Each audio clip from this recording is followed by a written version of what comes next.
Hello, hello! It's me again. Welcome to another adventure of my happy life here in Japan. Nandito nga pala ako ngayon sa Matsuda kung saan isineselebrate ang Cherry Blossom Festival.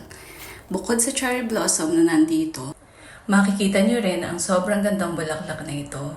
Ang tawag dyan ay Nanohana. Sa pagkakatanda ko, nung nandun pa ako sa Tokushima Ken, lagi ko nakikita at nadadaanan yan sa mga farm ng mga kapitbahay namin. And take note guys, this is not just an ordinary plant.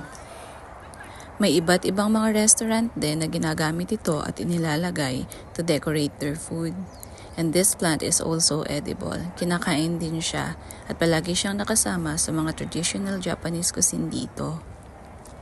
Buti na nga lang kahit hindi ko naabutan yung best bloom ng cherry blossoms, na-enjoy ko naman yan.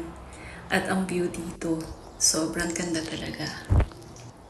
Actually, kahit hindi naman season ng cherry blossoms at Nanohana, sobrang may enjoy mo pa rin yung place, lalo na doon sa taas kung saan makikita mo ang view ng City of Matsuda.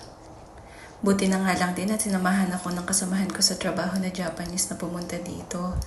At least, hindi na ako nag-Google Map kasi siya na yung nag-drive papunta dito kasi kabisado naman daw niya yung daan. At dahil nga panggabi yung trabaho namin, after namin malibot yung buong place, umuwi na rin kami para makatulog at makapagpahinga. Sobrang na-enjoy ko talagang libutin yung buong place.